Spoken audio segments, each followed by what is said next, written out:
Welcome, our fellow lovers of love, and thank you for joining us on yet another excursion through the stream of consciousness, down the river of tranquility, to fill the lake of life with love.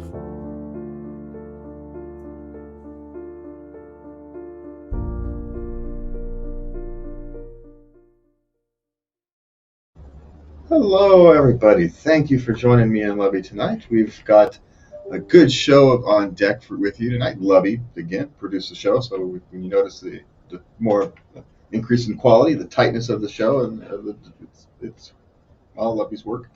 I'm now just the talent. Lubby does the producer work. Here you are. You thought you got to be the talent for all that time, and now I'm the talent. Now I get to breeze into the studio and do the show while you do all the work during the week. Yes. Yeah.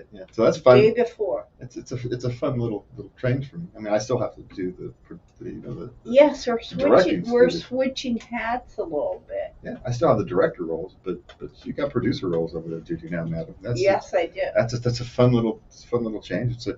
It's a fun little gift for me. Times are busy these days. We've got new jobs, new opportunities, new paths forward, and it's exciting times for growth and change. And Lubby's not always comfortable with change over there. No. But she's managing quite well. So taking the bull by the horn, so to speak, grab the reins and ride that sucker. Right? Yep. Back on flylady.net. There you go. So, create some new structures and whatnot. I like structure. Yeah. Anyway. So what's on tap first tonight, Lubby? Well, we're talking about introverts tonight. And first up is managing introvert burnout, signs and tips to cope. All right. Introvert. Now, introverts are a funny thing because I'm an introvert. It surprises many people because, you run for office, you go give speeches at presidential rallies and vice presidential rallies. You have a podcast and you get your face all over the place, all that kind of stuff. And it surprises people that you're an introvert. But introverts don't necessarily mean you're just holed up in your house. You can be outgoing. You can be communicative. You can be all these various things. It's just, there's I don't want to say a cost. That's probably the wrong way to put it, because it seems like that's necessarily a bad thing when it's not nearly good or bad. It's just the way it is. When you're an extrovert, being in crowded places, being at a party or even a social event that you want to go to is more emotionally draining than it is for an extrovert. An extrovert gets charged up in that scenario. And an introvert kind of, I won't say it takes a lot of energy to do that, even for when they want to do it. So just because you don't want to do something, you want to do something, doesn't mean that the introvert tendencies, man, this is going to bounce between these two words. I'm going to be tripping over my tongue all night. Oh, introvert, no. extrovert. No, it's all good. I'll get it, or I won't, and we'll have fun with it.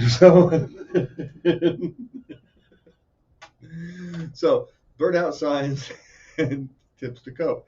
And the best tip I have for you to cope is understand yourself and work on preventative maintenance. That would be actually my first tip on tips to cope with it.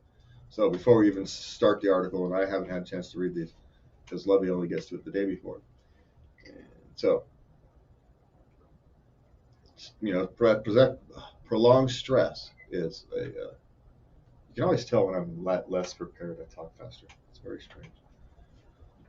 What are the signs? Okay, the signs of burnout introvert burnout is insomnia, anxiety, irritability, distractibility, depression, fogginess, decreased performance, poor decision making, emotional exhaustion, physical exhaustion, inability to focus, loss of meaning, loss of expressiveness, distancing yourself from others, feeling less capable, lack of motivation, high stress levels that affect physical well-being, Physical discomfort or physical symptoms such as stomach aches or headaches.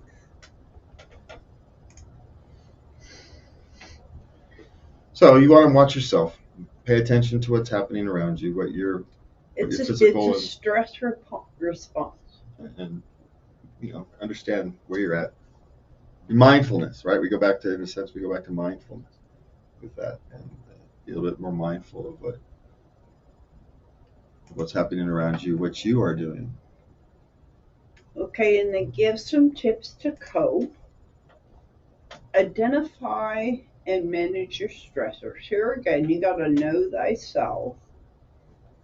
So if you know that going out with a large group of friends always leaves you exhausted, you can manage this stressor by limiting the amount of time you spend with a group or scheduling hangouts with smaller groups in quieter settings. So know yourself, and set the boundaries. You get to set your own boundaries. It's not that you can't do social events, but understand. Don't wear yourself out unless you really, really want to. Okay. Set boundaries. There you go. Don't be afraid to say no when others are making plans. You can, if you know you're not going to have a good time and they're just going to end up feeling burnout, offer up an alternative plan. Yeah. And we've already covered some of this other stuff. Spend your alone time wisely, right? Manage yourself. Make sure you do self-care, proper self-care. Live a healthy lifestyle. They say eat healthy, stay hydrated, all that kind of stuff. Exercise. Eat the way your body likes. Know your body. Yes. Keep your body in its working condition. Reach out for support. That's an important one. Okay, the key is to not only reach out to people who feel you, the key is to reach out to people who really get you. They say that's why it's a great idea to form bonds with other introverts. Introvert support group, or people who are empathetic. Doesn't even have to be an introvert. Just someone who's empathetic and who genuinely cares about you is the type of person you need to be able to reach out to. And your best friend doesn't want to drain you, right? So your best friend is okay to talk to. Just tell them why you're the way they are, and they'll say, "Oh, now it makes sense." Right? So be open and be prepared to communicate with those you care about, and it comes back to you the same way. And if it doesn't, then you have to re-examine your relationships, right? That's part of self-care and taking care of yourself. Self-soothing routine, especially if you're prone to burnout. You forgot organize and optimize your space. Yeah, well, okay, there we go. Decrease okay, I like clutter. this. They started with a big caveat. Introverts generally enjoy having a space that's all theirs. Now, actually, I get it. That's all theirs. But some people actually thrive in the clutter. It's so know yourself, know your space. If your clutter gives you stress, causes you distress, if you look at it and go like this, then okay, do something about it. But if you feel at home, it's amongst your stack of papers or your stack of books, you go there and you're comfortable and feel like home, then it's an organized clutter. It's not a disorganized clutter, and there's a difference. But you have to understand the difference. Make sure you understand the difference, right? Well, if you want to do something about it, go to flylady.net. They have it all lined out for you. You don't have to do any thinking, just follow their plan. See, and there you go. And actually, that's part of your self-soothing routine, actually, if I were to put you into this list. Now, self-soothing routines are more for just introverts and extroverts. A self-soothing routine is when you get anxious, when we're in the midst of a lot of change, and so that change for you causes anxiousness, and so you reach out to your self-soothing routine, and creating that household, a more standardized household routine helps you during those periods. Yes, it does. And so it's the same period. It's the same principle. So many of these principles actually apply to various aspects of your life, not just dealing with your introvertness. So these are transferable skills. And the last and the most important things, it's not something to fix. You are not broken. You're just you. It's a personality trait, not a mental health disorder. Yeah, it's just you. Not all of us are type A personalities. Not all of us are go-getters. Not all of us, you know, enjoy being the bee of the ball. Some of us, you want to go to the ball, but you don't want to be noticed. You want to be at the back. you know, you want to be there because you want to meet those other people who want to be at the back, or whatever it is, right? Or you want to support your best friend who's on a big date or something, right? So you really want to be there, but you just don't want to be noticed, and that's okay. There's nothing wrong with it. You don't have to be this thing that other people want you to be. I think that's important to make sure people understand. Okay, what's next, Mila? 11 ways to make entertaining less stressful for introverts. All right, let's see if we can blow through these ones quick. All right. All right, practice. Start small and go from there. Well, I actually like the opening thing. Having company used to exhaust me and cause an introvert hangover, but these tips are what helped her get over the stress. And I think a lot of us can. I gotta slow down. I think a lot of us can understand the hangover effect. Any of us who are being an introvert, I firmly put myself in that group. Understand that hangover effect. You come home exhausted. I need a day to recover from a party. So this isn't something that's not uncommon. It's just not talked about very often. Partly because it seems to be extroverts kind of, I don't want to say run the world, but as introverts, you always seem to try to meet their standard and asking them to be less extroverted. We're supposed to be more. We're supposed to be less. We're supposed to be less introverted, but we never ask them to be less extroverted. You know what I'm saying? Society never pushes them to be less extroverted.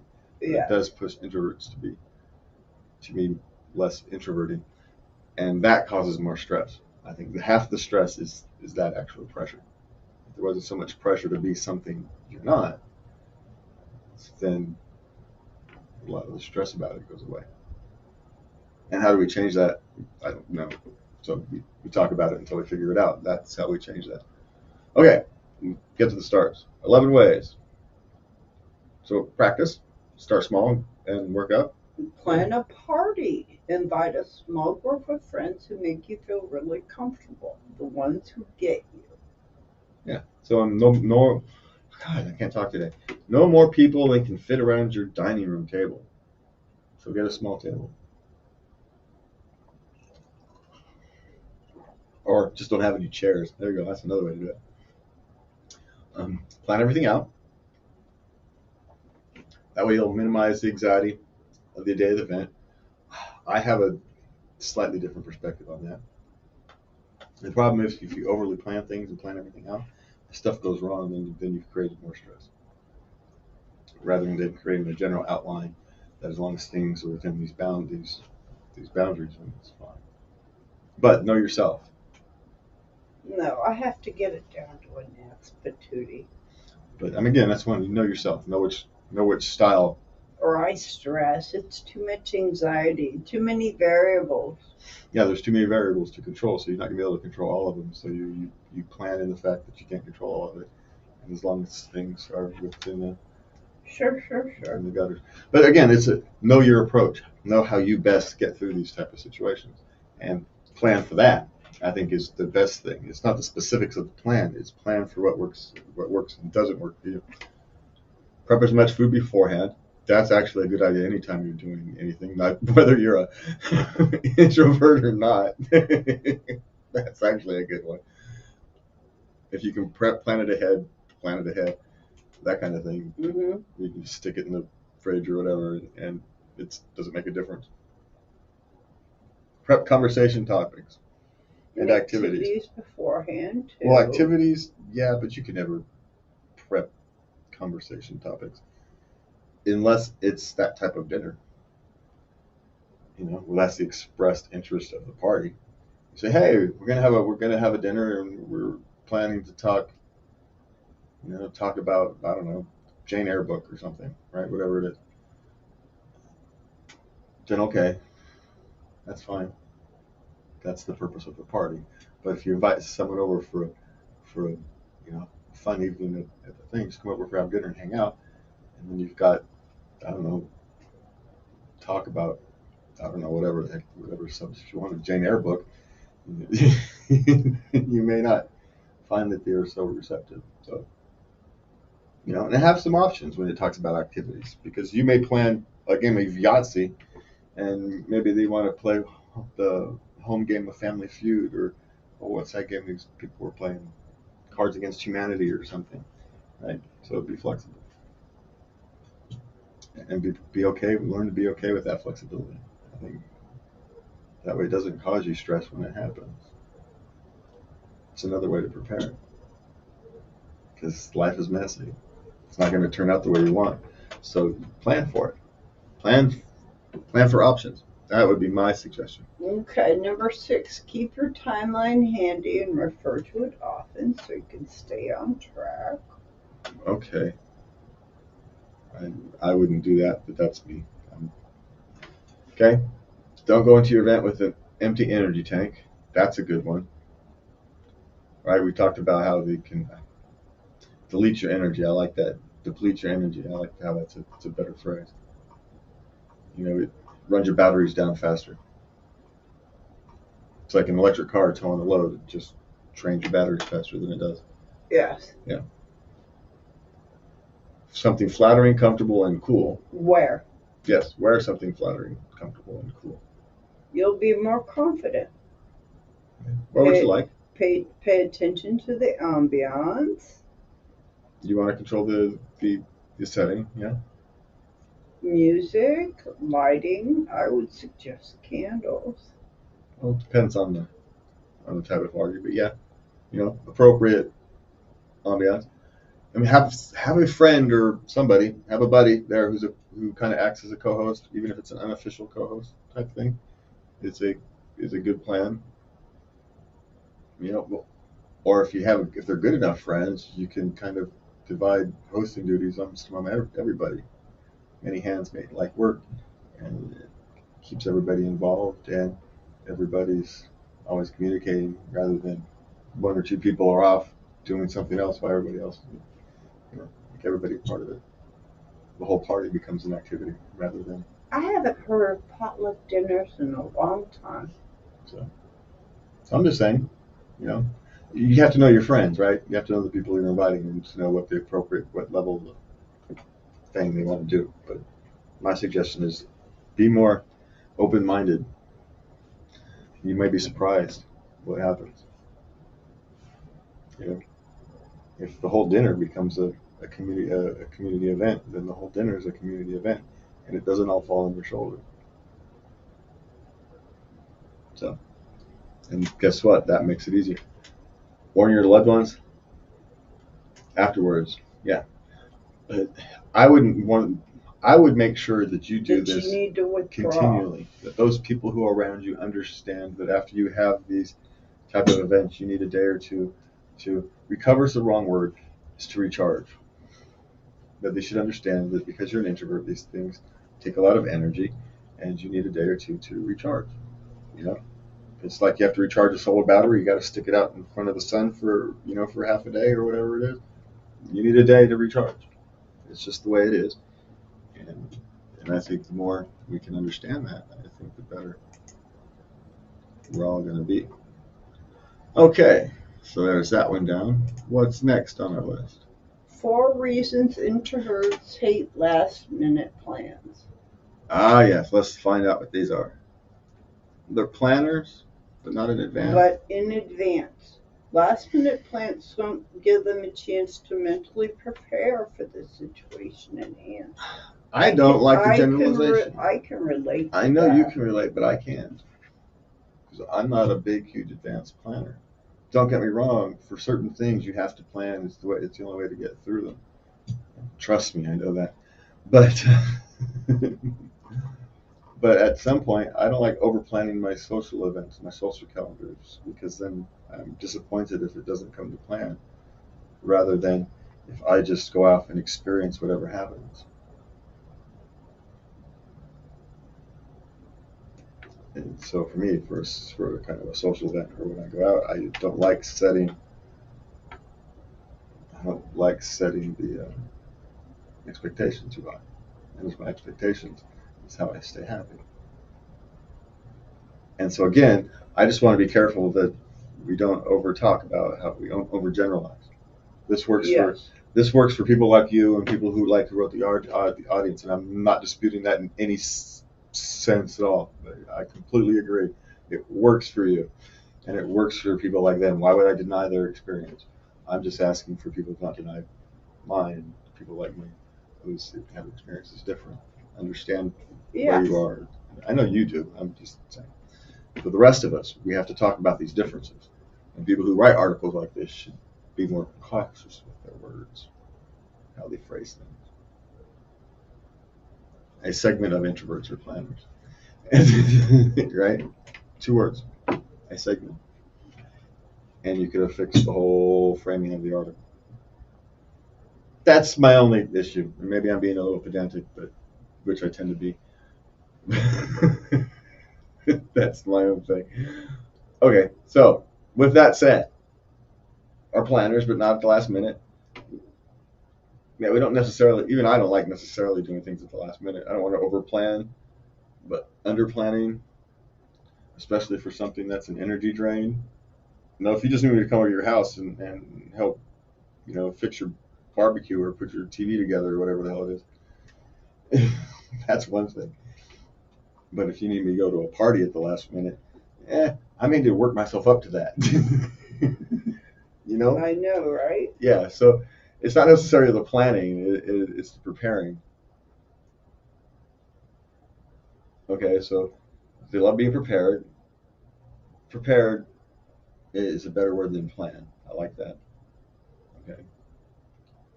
Okay. They hate the unexpected, and there are a lot of unexpected variables that come with unplanned situations.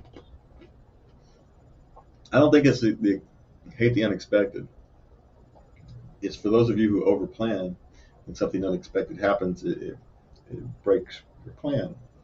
For those of you like me, when unexpected things happen and I'm just there to experience whatever happens, it's just part of the experience.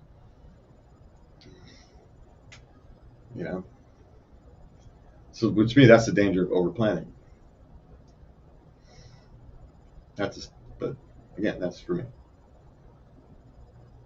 The benefits of the planning may outweigh the potentials, right? For any particular individual. So, you're the only person who can judge you, right? Yeah. So, but it's for those who thrive on rituals, those unexpected things, change is difficult. And it's hard to plan for change. So, very protective of their alone time. This is true. Every introvert, regardless of type, is protective of their alone time because it's dangerous for them not to be. And I think that's what people need to understand. That alone time is a protective measure. They're protecting themselves. And so that's why they're so protective of it. Yes. That's why they treat it, that's why they value it for life, because it's their life. Okay. If they know about plans in advance, they can enjoy it so much more. I can. Yes, well, even me, if I can prepare for the event, right? If I know something big that's going to be a drain for me, it's going to be an energy drain for me, I'm better prepared to deal with it, right? It's no different that if a big storm is coming, you get a chance to, and you're a boat in the ocean, you get a chance to batten down the hatches, so to speak. You ride it out better than if you don't. So if you get a chance to go through, close all the hatches, secure everything down before you sail into that storm, you have a better chance to succeed. Doesn't necessarily mean you have to have a specific plan on how you're dealing with the storm, but you're prepared for whatever happens. So whichever way, you may have a detailed plan. You may just batten down the hatches, put on the goggles and say, I think "Hey-ho." about the event and what's going to happen and what it's going to be like and how long we're going to be there. Well, see, and the how who long. I'm going to talk to. See, how long you're going to be there, that one I think about. But the rest of that, I have no idea, so I don't think about it because I'd spend my whole freaking life thinking about that. So things that I have no way I of. do that when I go to the grocery store. I just control what happens when I'm at the grocery store. If I don't want to talk to nobody, you know how I solve that problem? I don't talk to nobody. It's very easy. If I'm feeling friendly that day, I'll talk to everybody. I just. If I've got enough energy and I'm feeling it, I'll be as friendly as possible. If I'm low on energy, I'm not. It's head down, mission focus, get in, get out. Whatever I need for that day is what I want myself to do. I'm not rude or anything. I'm just, mission focus. Most men are in the grocery store. Well, no, men in the grocery store, we're going to get a tangent here for this. Men in the grocery store are two types. You're mission focused. You go in, you buy your frozen burritos and frozen pizza or beer or whatever it is, and you get out, right? Mission focused. Get in, you get out. Then you got the other type of there who goes to the grocery store because they need something, but they don't know what the hell they want. So they're going to wander around the grocery store for 30 minutes and end up buying a loaf of bread and some bologna. That's what happens.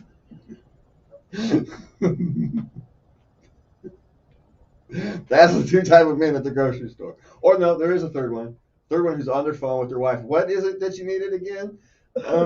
Is it the blue container or the red one? Let me send you a picture. That's the other kind. So there's the three of them. And some of us border on a couple of, some of us are all three. It just depended upon which day you happen to catch us there. Because I resemble all three of those on different days, right? Yes, you have sent me pictures of products. Yes. So I resemble those remarks, just not all on the same day. That's all. Okay, maybe even on the same day, just not on the same trip. Sometimes you got to make more than one trip. But that's the thing. It's you try to mitigate all the those efforts are trying to mitigate your interaction with things like staff. I don't want to ask somebody. I'm going to ask you. Thank you. You're welcome. That's why we love you. All right. So what do we got? So this is the last one, right? How to make your relationship work as an introvert who needs quality time. And quality time is two languages, right? Quality time with your partner and quality time with yourself. Yes. That's the same words, but two different meanings. And both are very important. And trying to figure out how to navigate that, especially if you've somehow gotten in a relationship with an extrovert, which can sometimes be a good thing. You can help pull someone back, and that other person can help you be a little more outgoing. As long as everybody wants to do that. Notices that, hey, maybe I've over-exercised my right arm, and I need to learn to exercise my left arm. Maybe this one's atrophied, so you need to exercise that part of it. So maybe it's a good thing you become more balanced as a human being. But it can also go too far. Where you now trying to become something that you're really fundamentally not. So, but it's like a morning person and a night owl getting together. It can work. It can work just fine if you both honor and respect each other and find some ways to make the compromises that need to be made, right? Yes. Or at least the empathy to understand why people are the way you are and know it's not, oh, he doesn't love me. No, he's a freaking night owl and you're a morning person. And so it's, there's conflict there. We got a little bit of that going on. A little bit. But we manage that because we respect each other's otherness. And it's just who we are. So we don't worry about it. I am I, you are you. We don't view that. I don't view your morningness as some affront to who I am. How dare she not change to my schedule?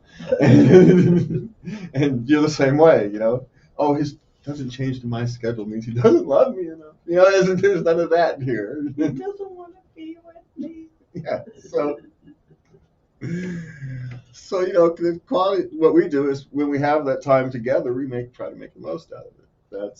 And in that time, the fact that you know we sometimes lose time together that we necessarily couldn't otherwise have. And largely just means the other person's sleeping when we're doing stuff. It's really all that means. That's all it is. You know, it's not like they're even there. You're even with them. They're just sleeping. And so it's, you know, when I'm up working at night, you're back sleeping. And when you're up in the morning doing whatever it is you do in the morning, fussing around, I don't know. I'm sleeping. I don't know what you're doing in the morning. So I chat in the morning. So I don't know. So my days start slow. Yeah. So, you know, I wouldn't know. It's none of my business because I'm sleeping. Or now I'm sleeping and then I get up and I go. Yeah, I have no idea what you do out here in the office all the time. I do surprisingly. It's one of those things. You do surprisingly little, but I never stop doing it. I'm not sure how that works. And it's actually not a little bit. It's just a lot of little stuff that happens. You know, edit this, upload that, respond to this, you know, edit that, fix that, write that report, think about that. You know, I got a million things to think about, contemplate, and make decisions on, and then implement. So, but thinking never stops. That's what I do out here. I think.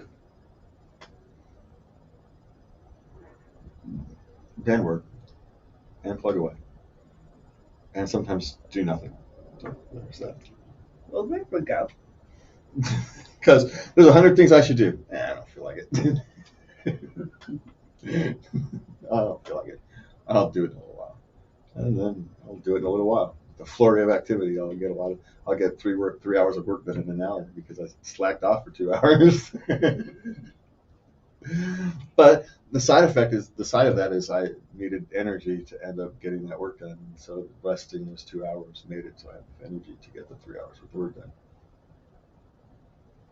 Sometimes life be like that. You know, I can't explain me. It just is what it is. Okay. So where are we at now? What the hell were we talking about? Well, quality number time. one is the first thing you need to do is to take it slow. Invest time, care, and loyalty. That's number one. Didn't we just say that? In different words? In different words. Okay. Separate but together. Didn't we just say that? In different words? Don't be afraid to ask for the time you need. Scroll further down. Oh, yeah, separate together. Where that? Okay. Oh, there it goes. Take it slow, invest care and loyalty. Okay. Don't be afraid to ask for the time you need. Yeah. But then we just covered all this just in a different way, didn't we? Kind of. Okay. Let's see if there's anything we didn't cover. Make social batteries safe word to use. Okay, that's okay. We don't really have a safe word. We use signals. Like if I start singing "Mary Had a Little Lamb," you know to get me the hell out of there. It's time to go. And you just tell me, "Can we go?" Yeah, let's get out of here. We're out of here. See you guys later. That's what happens. You know, we have signals, and we're just attuned to our other signals, and so we get out of there. But that's another thing. Make sure you be attuned to your signals. Try separate but together activities, which we've actually kind of discussed. You're not actually apart. You're just sleeping or whatever it is. You're at the other side of the house. Okay. Use your resources. Have it a video call or whatever if you can't spend time in person. Whatever you're comfortable with. Okay. Yeah. You know, if you like texting, text. A lot of people text these days. It's fun. Video chatting, if you're comfortable with video chatting, phone calls if that what makes you happy. Hell, write letters if that's your float your boat. You know, I think the key to those is you know your relationships, honor and respect them, and that honor and respect comes back to you, and you end up with what we call a functional relationship. It's strange how that works.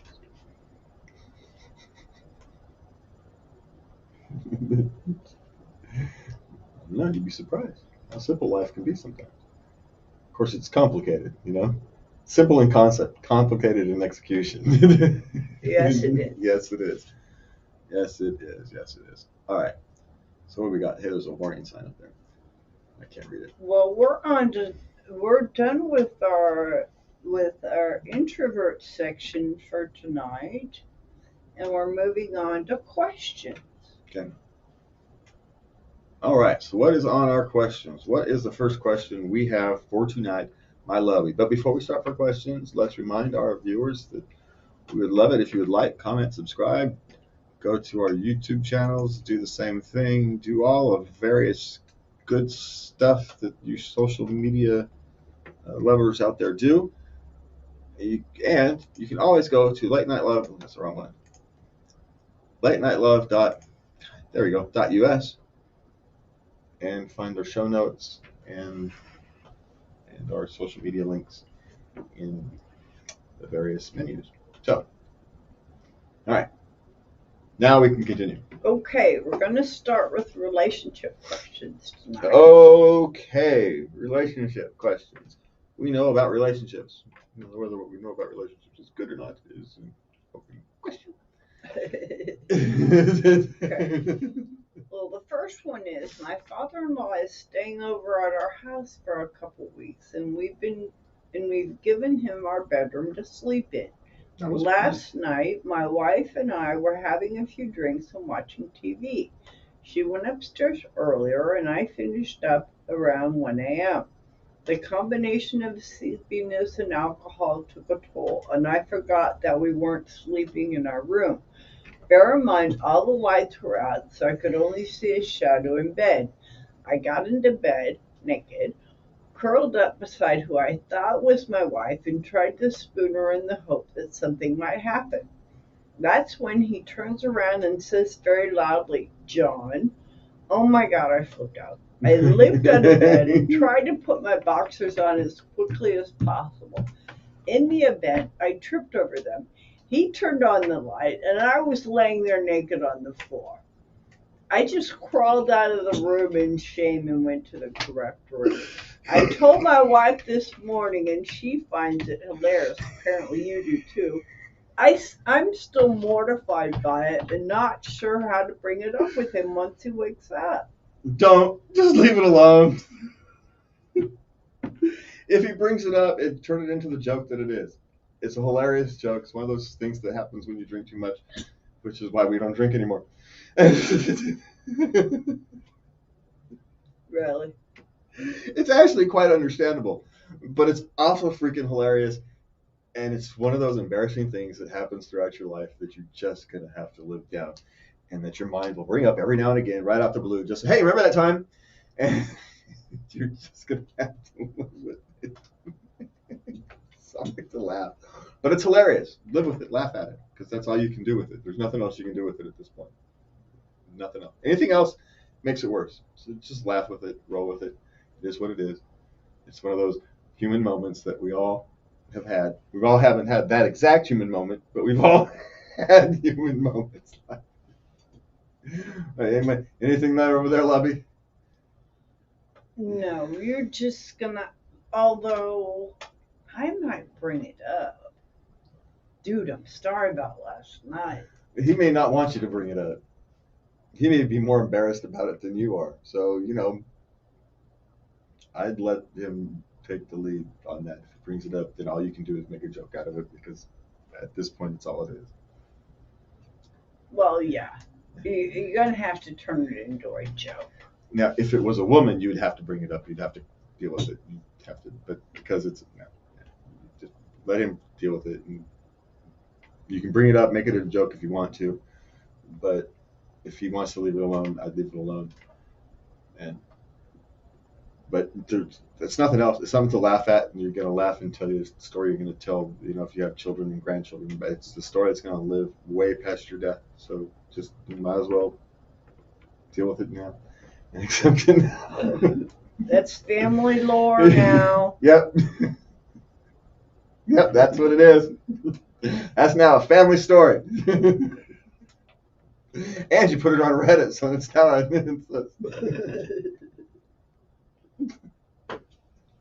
So you made it worse. All right. What's next? I, 25 female, just got dumped by my fiance, 31 male. We just celebrated our 3-year anniversary and our wedding is in 30 days. I am at a loss. He does not want to talk about it and refuses couples therapy. He says he's been feeling unhappy for a while. He told me he wanted to work it out, but told his sister he wanted to leave. I am broken and confused. We've lived together for over 2 years. I want to work it out, but at this point I don't think he does, and I don't think there is anything left to fix. I still love him. What do I do? You move on. You already know what you have to do. You just told us. There's nothing left to fix. You said it yourself. You even know it. It doesn't change the fact that you can still love them. You can still love someone you can't. It's not healthy for you. That the relationship isn't good for you. It's okay to love somebody you can't be with. There's nothing wrong with loving somebody. It just doesn't mean it's not a long-term relationship, and it's better to know now than later. It's gonna hurt. There's no way around that pain.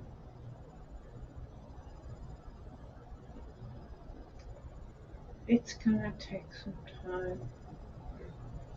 And then there'll come a day when you don't miss him anymore. And you'll be better for it in the long run, because you didn't get stuck in a relationship that wasn't for the long term.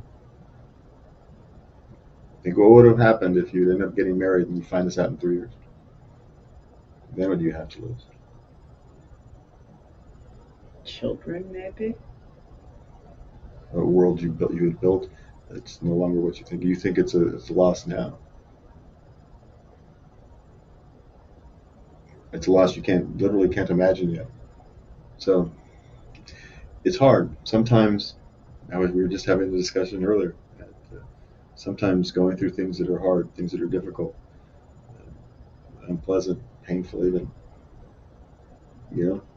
Don't say you want to go through it again, but you come out stronger, come out better, more wise, better prepared for the future.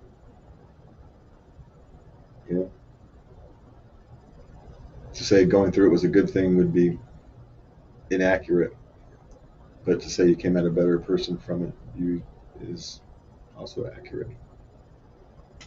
So accept what you know is true and start to move forward. It's okay.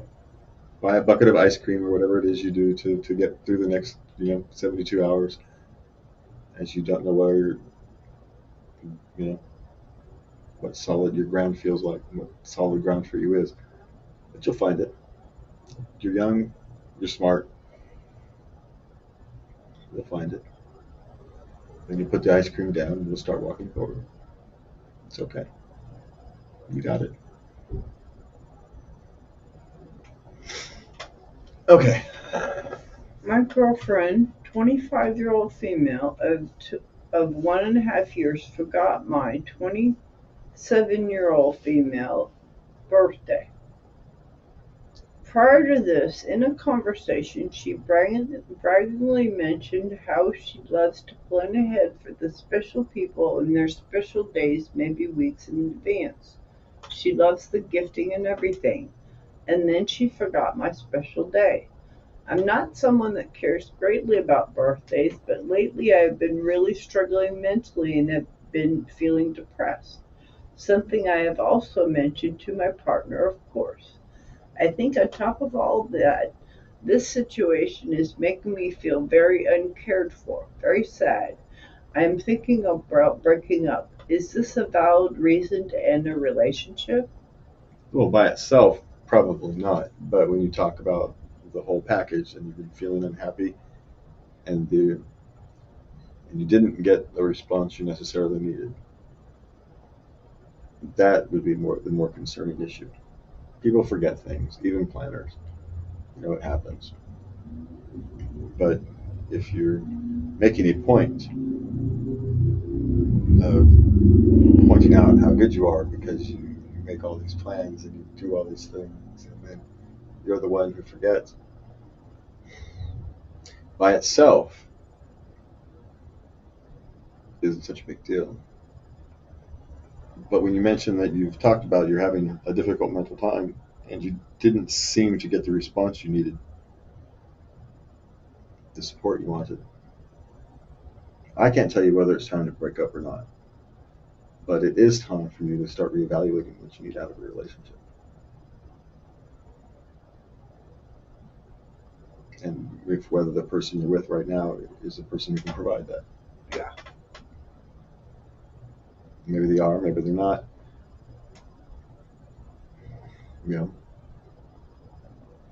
We're too far distant to tell. But it is a valid reason to start re-examining. So I wish you the best of luck. Or luck is probably the wrong word there, but I wish you the best moving forward. Okay. Okay. Moving on. I think I'm still in shock. 29-year-old female, had dated my ex, 34-year-old male for a month and ended things amicably in June. Today, his mom showed up at my workplace while I was working. She asked me if I knew who she was. I didn't. I thought she was a client. Then she proceeded to tell me how her son was extremely depressed because I left him. He is barely eating. He only leaves his house to go to work and doesn't go out much because he doesn't have any friends anymore. Then she told me that she was leaving because their family lives abroad and she was extremely concerned about leaving him alone like this. She made me feel like it was my fault he was depressed and lonely and wanted me to get back together with him because he's waiting for me to go back to him. I told her that if he was that lonely, maybe his family could move back here so they could be with him. She said that was her intention if we gave her some grandchildren. WTF. Do I call him and tell him what his mom did? No, he doesn't need to stress. His mother just is looking out for her son. She had no idea what she was doing, and she's going back abroad. Don't worry about it. Was it inappropriate? Yes, I'll completely agree with you. But there's nothing to do. Because you're intervening in any way, it just continues his pain. It gives him some false sense of hope, something for him to latch onto. Don't do it. It's not good for you, it's not good for him. He's living in his loneliness. He'll get through it. He's a grown man.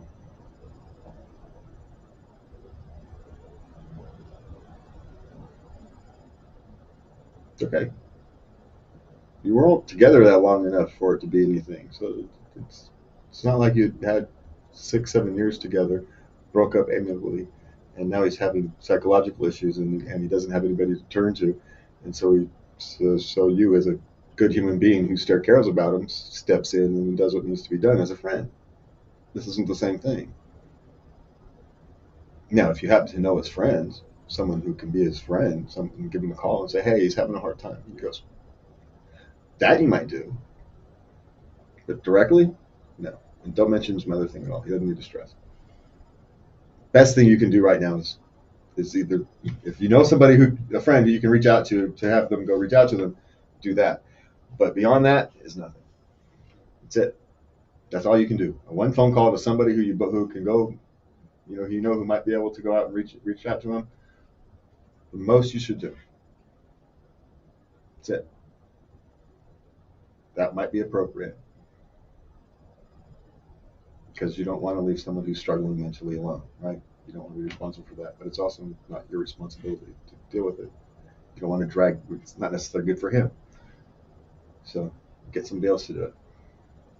That's the best thing you can do as the caring person you want to be. Okay. What's next? Well, we're going to skip to sex questions. Sex questions. Yes. Okay, sex questions are tiring because I have to manage my words. Okay. I had a girlfriend this June and we had intercourse, but her vagina odor is in my pubic hair. I don't know if it's normal, but even if I wash, it's still there. I used a condom, but I don't know if I got STD in my pubic hair. Can someone tell me how to get rid of the smell?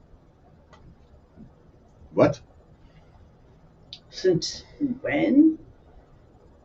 Since June? No, dude, it's you. Yeah, that's called summer sweat, and you're just convincing that. Or if you're really concerned, you go see a doctor and ask about it. That's the only way you're going to get a real answer. Don't ask on the internet about medical questions because you're going to get wrong answers. Go to the doctor. If you're worried about an STD or something, you go to the doctor, right? Maybe it's a yeast infection. You know, doesn't necessarily have to be anything big, huge, or deal. It doesn't have to necessarily be an STD. Yeast infection is not an STD. You just transfer it during sex, among other ways. It's not really an STD. It's not a big deal. But that's the only thing I could think of off the top of my head. And I'm not a doctor. Don't listen to me. Go to your doctor. Go to the clinic. Go. Is it embarrassing? Yes. Too bad. It's not as embarrassing as drunkenly trying to slip one into your stepfather. There you go. Your father-in-law. Yeah, there you go. It's not that embarrassing, so you're all good.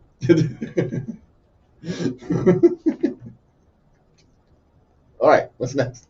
20-year-old male here. I went for a night out to a club at the weekend and having a really good time when this girl started giving me the eyes. She was cute with a good figure, etc., so we started chatting at the bar. After the club closed, she and her friends came back to mine. Shortly after, her friends left, so it was just me and her. She told them she wanted to stay, and so the fun begins. We had sex, obviously. Afterwards, we lay chatting and stuff, and I started to realize she seemed quite immature, which is when I asked her how old she was. 18. Well, you dodged the bullet there. And only just turned 18 5 weeks ago. I feel like an absolute creep. I'm in the UK and there is no legal problem, but morally it feels wrong with such an age difference. How do I get past this? Well, you don't. There's nothing to get past. You didn't do anything wrong, but you also feel like a creep, so you know that age difference is too big for you. So that's all. You know you've extended what your boundaries are. If you'd have known, right? She obviously looks older than she actually is. She actually has the ability to act older than she does if she wants to. But when her guard's down, she's an 18-year-old. That's all. It's not a huge moral failing, right? It's because especially when you know it's just past your boundary, you just move on. You didn't do anything wrong. It's just not what you would have liked to do. I'll tell you what, it's the dangers of hookup culture. You may not get what you think. If you would have spent 3 or 4 dates with her before you decided to get intimate, you would have known more.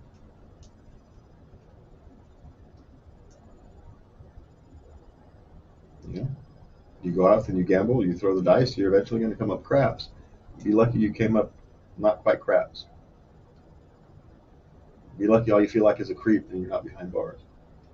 She wasn't 16, 15, and looking 25, acting 25. Be careful, my friend.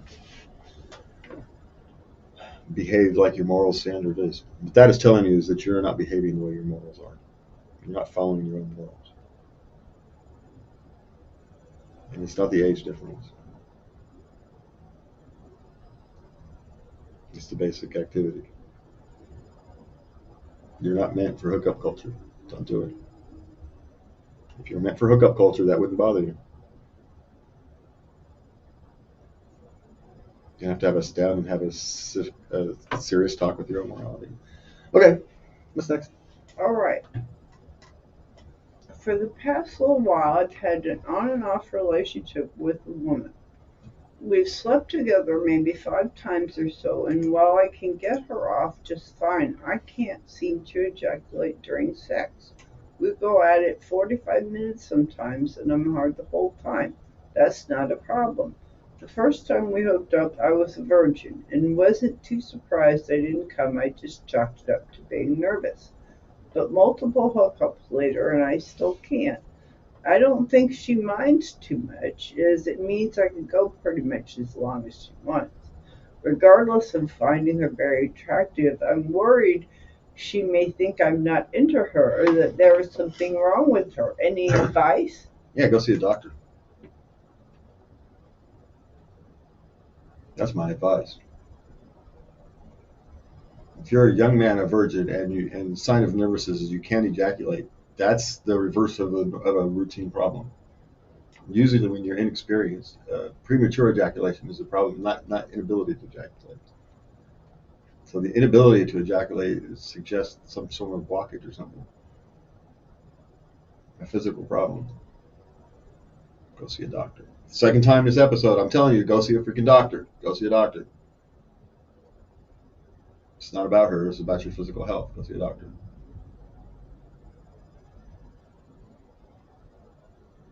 I'm not even going to discuss anything else. Go see a doctor. I'm serious. I'm not even willing to discuss anything else. Go see a doctor.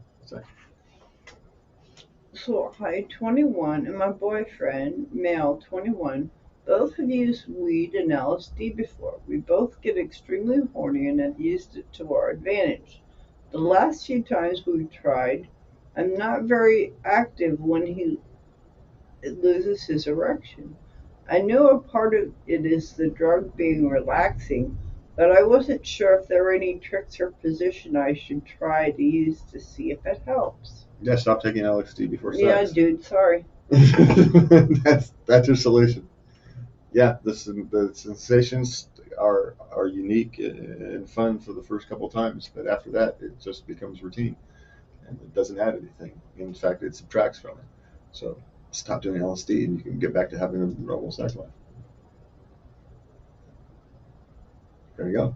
That's the answer. Again, it's easy. It's no longer a sexual enhancement, so stop it. That's. Yeah. It's not even a question. It's right there, and right there in the thing. Sorry. Too bad. So sad. Now maybe it's one of those things you can pull out every couple of years and have a good weekend, right? But it's not something that can be a routine part of you. Yeah. So maybe. I'm not saying I would suggest it. I'm just saying maybe. If you're doing it, that would be the suggestion. But clearly, it doesn't work. So stop it. Okay, what's next? Okay, I want to have sex with a girlfriend of mine, but I live with roommates. Where would be a nice place to go where I can get lucky? Well, stop calling it getting lucky, because that implies you're not entirely sure whether she's, of the same mind. So before you start any planning, figure out if you are on the same mind. It's not the 1950s.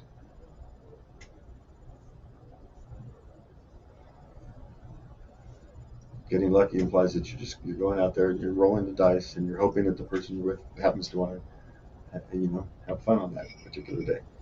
It's a terrible strategy with someone you care about.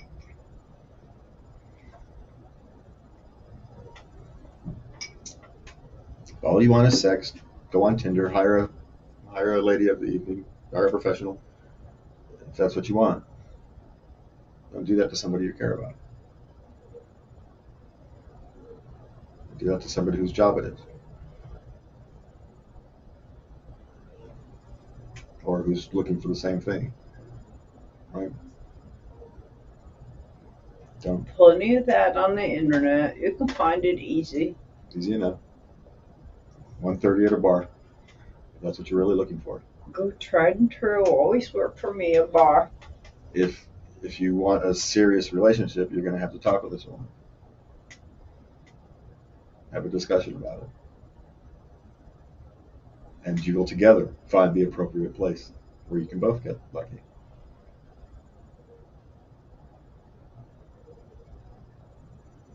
That's the actual answer you want.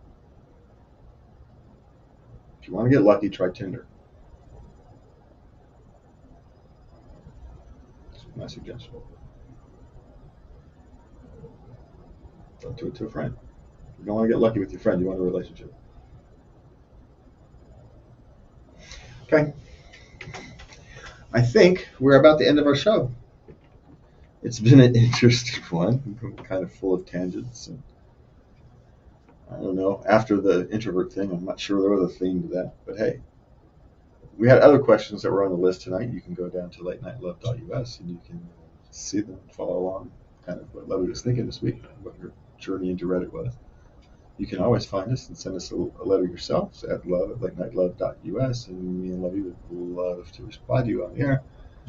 And from me and Lubby, we want to thank you for being with us tonight. We want to thank you for joining us. For those of you who join us on routinely, thank you for joining us. We greatly appreciate your ears, you spending the time with us, and we look forward to the next months, years, whatever it is, however long we do these things. I want to thank you for joining us on the journey. With that, from me and Lubby, good night, and love everybody. Bye. Oh, wait, I did the wrong thing. All right, let's go it again. From me and Lubby, good night, and please remember to love everybody.